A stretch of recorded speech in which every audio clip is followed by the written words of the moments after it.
आज हम देखेंगे कि ऑटो इम्यून डिजीज क्यों होती है। गठिया बाई जो है रिमोटेड आर्थराइटिस कंडीशन आज इतनी तेजी से फैल रही है, आज हर घर में पाई जाती है और उसमें ट्रीटमेंट के लिए क्या बोलते हैं कि ये हमेशा ज़िंदगी भर रहेगी। ये इसमें सिर्फ आपको दवाइयाँ खानी पड़ेगी, हम इसको सिर्फ कंट्रोल कर सकते हैं और ये बातें आपने हमेशा हर जगह से सुनी होंगी। बट ऐसा नहीं है, हम हर एक बीमारी को बिल्कुल ठीक कर सकते हैं, बिल्कुल जड़ से ठीक कर सकते हैं। बस हमें अपने ऊपर ट्रस्ट होना चाहिए, हमें पता होना चाहिए कि कौन सा रास्ता है कि अगर हम इस रास्ते पे चलते हैं तो हम बिल्कुल ठीक हो जाएंगे। तो आज मैं आपको यही बताना चाहूँगा कि ये बीमारी कहाँ से ओरिजिनेट होती है, ताकि जब तक हमें यह नहीं पता लगेगा कि बीमारी यहाँ से ओरिजिनेट हुई है तब तक हम उसे ठीक नहीं कर सकते। देखो, अगर मान लो कि कोई एक पेशेंट आता है, ठीक है, वो जो है कंप्लेंट करता है कि मेरे को जो है बहुत ही ज़्यादा बॉडी में दर्द रहता है, इधर भी दर्द रहता है, इधर भी दर्द रहता है, इधर भी दर्द रहता है, इधर भी दर्द रहता है, सिमेट्रिकल पेन रहता है और मेनली जो है इन जॉइंट्स में दर्द रहता है, तो मोस्ट प्रोबेबली वो गठिया बाई के दर्द की बात कर रहा है। अब गठिया बाई का दर्द एकदम से नहीं हो जाता है कि रातों रात जो हो गया एकदम से भाई हाँ भी गठिया बाई, इसमें बहुत ज़्यादा लंबा टाइम लगता है, लेकिन हम वो सिम्टम्स को इग्नोर करते रहते हैं। सबसे पहले बॉडी में बॉडी स्टिफनेस का सिम्टम्स आने लग जाते हैं, बॉडी अकड़ी हुई रहती है, जब तुम सुबह उठते हो तो उठा नहीं जाता है, बहुत ज़्यादा थक जाते हो, सांस चढ़ने लग जाते हैं, तो ये सारे सिम्टम्स होते हैं। अब ये प्रॉब्लम कहाँ से स्टार्ट होती है? ये प्रॉब्लम स्टार्ट होती है जो भी हम जो है हमारा लाइफस्टाइल रहता है, सेडेंटरी लाइफस्टाइल, सारा दिन बेड पे पड़े रहते हैं, गंद खाना खाते रहते हैं, रात को 12-12 1-1 बजे तक खाना खाते रहते हैं, कोई मेडिटेशंस नहीं करते, कोई एक्सरसाइज नहीं करते, कुछ भी नहीं करते, तो क्या होता है एक टाइम पे आके जो हमारा जो बॉडी है, ये हमारा जो है मतलब स्टमक है, ये हमारा जो है स्मॉल इंटेस्टाइन है, ठीक है। अब जो हमने यहाँ पर जो है उस बंदे ने जो खाना खाया, अब ये खाना जो है यहाँ पर आके क्या होता है कि यहाँ पर जो है ये जो है आम बात मतलब कि लो अग्नि होती है इन बंदों की। अब लो अग्नि की वजह से क्या होगा कि जो खाना यहाँ पर ग्राइंड होना तो वो अच्छे से ग्राइंड ही नहीं हो पाता, अच्छे से चॉप ही नहीं हो पाता। तो जब अच्छे से चॉप नहीं हो पाएगा तो जिस कारण से क्या होगा कि आगे वाले सारा प्रोसेस जो है वो हिंडर हो जाएगा। यहाँ पर जो लीवर है, लीवर जो यहाँ पर इंजाइम सिक्रीट करेगा वो अच्छे से काम नहीं कर पाता है, जिस कारण से जो खाना खाया है वो खाना जो अच्छे से नहीं पचेगा, जिस कारण से वो खाना जो है यही हमारी आंतों में मल में जो है यही आंतों में सड़ने लग जाता है। अब जब क्या होगा कि लंबे टाइम तक हमारे जब गंद मटेरियल हमारी बॉडी के अंदर रहता है तो हमारा गट जो होता है वो बिल्कुल टाइट होता है, मतलब ये जो है इस तरीके से बन होता है, हमारे प्रोटेक्टिव लेयर होती है उसके अंदर, जो मतलब एक भी मटेरियल जो भी हमारी बॉडी के अंदर अगर कोई भी गंद मटेरियल घुस जाए तो इसको जाने नहीं देता। लेकिन जब लंबे टाइम से हमारी बॉडी के अंदर मल जो है मतलब फंसा रहता है तो क्या होता है धीरे धीरे जो है ये वाली चीज़ जो है हमारी डैमेज होने लग जाती है। तो जब ये डैमेज होने लग जाती है तो जो ये गंद मटेरियल जो पहले नहीं जा पा रहा था वो गंद मटेरियल हमारी बॉडी में जाने लग जाता है, ब्लड में जाने लग जाता है। तो जब ये ब्लड में जाता है तो ब्लड से जो है ये क्या करेगा धीरे धीरे फिर ये पूरे की पूरी बॉडी में घूमने लग जाता है। अब क्या होता है कि जब हमारी बॉडी के अंदर इतना सारा गंद मटेरियल जो है जाने लग जाता है तो बॉडी का इम्यून सिस्टम जो है घबरा जाता है कि मेरी बॉडी के अंदर इतना सारा गंद मटेरियल कहाँ से घूम रहा है। तो क्या होता है कि वो एक्टिवेट हो जाता है और इसके ऊपर अटैक करना स्टार्ट कर देता है।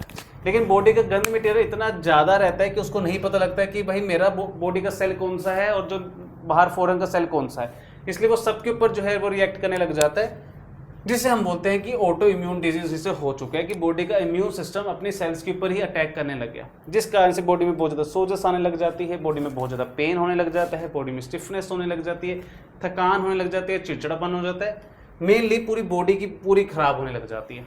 अब इसके साथ जो है अब हम क्या करते हैं ट्रीटमेंट लेना स्टार्ट करते हैं और ट्रीटमेंट में हम क्या देते हैं पेन किलर और स्टेरॉइड, ताकि जो इम्यून सिस्टम है जो सेल्स के साथ लड़ने जा रहा है हम उसको रोक सकें। बट वो सोल्यूशन नहीं है क्योंकि गंदगी भी वहीं की वहीं है, इम्यून सिस्टम भी वहीं का वहीं लड़ रहा है, हम जो है बस उन दोनों के बीच में से खड़े हो जाते हैं, उन दोनों को लड़ाई करने नहीं देते। लेकिन वो सोल्यूशन नहीं हुआ, हमें क्या करना पड़ेगा इस गंदगी को बॉडी से बाहर निकालना पड़ेगा ताकि हमारी बॉडी का इम्यून सिस्टम जो है वो शांत हो सके और हम जो है बिल्कुल ठीक हो सके। और जब हम स्टेरॉइड्स लेना स्टार्ट करते हैं, बार बार हम स्टेरॉइड्स लेते रहते हैं, तो क्या होता है कि बॉडी के अंदर और भी ज़्यादा प्रॉब्लम्स होने लग जाती हैं। जिन इन्फेक्शन जो माइक्रो ऑर्गेनिज्म जिनकी औकात नहीं होती हमारी बॉडी में इन्फेक्शंस करने की, वो सारी इन्फेक्शंस करने लग जाते हैं, फंगल इन्फेक्शंस होने लग जाती है, बार बार तुम्हें रिपीटेड कोल्ड कफ पेट में दिक्कत होने लग जाती है क्योंकि रिपीटेड तुम दवाइयाँ खा रहे हो। तो अब इसको ठीक करने के लिए हमें क्या करना पड़ेगा, हमें ठीक करने के लिए क्या करना पड़ेगा, जो ये सबसे इंपॉर्टेंट है कि जो ये हमारी गट की लेयर जो डैमेज हुई इसको हमें हील करना पड़ेगा। हमारा गट जो है बिल्कुल सॉलिड हो जाना चाहिए और साथ में जो हमारी बॉडी की जो फ्रीक्वेंसी है जो इतनी डाउन हो चुकी है उसको हमें अपग्रेड करना पड़ेगा। तो दो चीज़ों पे काम करना पड़ेगा, माइंड पे काम करना पड़ेगा और गट पे काम करना पड़ेगा। तो इस पे हम कैसे काम कर सकते हैं, हमें जो है गट को ठीक करने के लिए जो भी हम बाहर का जो प्रोसेस फूड्स खाते हैं, मीठा खाते हैं, कोल्ड ड्रिंक्स लेते हैं, चिप्स खाते हैं, बिस्किट खाते हैं, डायरी प्रोडक्ट्स लेते हैं, ये सारा हमें बंद करना पड़ेगा। क्यों? क्योंकि ये जो है इस कंडीशन को और ज़्यादा बढ़ाते हैं। हमें जो है बिल्कुल लाइट खाने पे आना पड़ेगा। लाइट खाने में जैसे आपके पास क्या हो सकता है, जैसे फ्रूट्स हो गए, सैलेड्स हो गए, हरी सब्जियां, ग्रीन वेजिटेबल्स हो गए, कर्ड। अब कर्ड से किसी किसी को दही जो है जमते, किसी किसी को नहीं जमती, वो आपको अपनी बॉडी का खुद देखना पड़ेगा। अगर कोई भी चीज़ खा के आपको दर्द बढ़ता है तो वो चीज़ उसी टाइम बंद कर दो। ये वाली चीज़ों पे आपको ज़्यादा रहना है, मतलब प्राकृतिक चीज़ों पे ज़्यादा रहना है। जो भी आपके गेहूं खाते हो, दूध लेते हो घर के अंदर, वो सब आपको अवॉइड करना पड़ेगा, क्योंकि ये कंडीशन बढ़ाएंगे। ये सब चीज़ें लेते रहो और जितने भूख है उतना ही खाओ, ताकि हमारी बॉडी को रिपेयर करने का टाइम मिले। और इतना खाओ कि बॉडी को पता ही नहीं लगे कि हमने कुछ खाया है।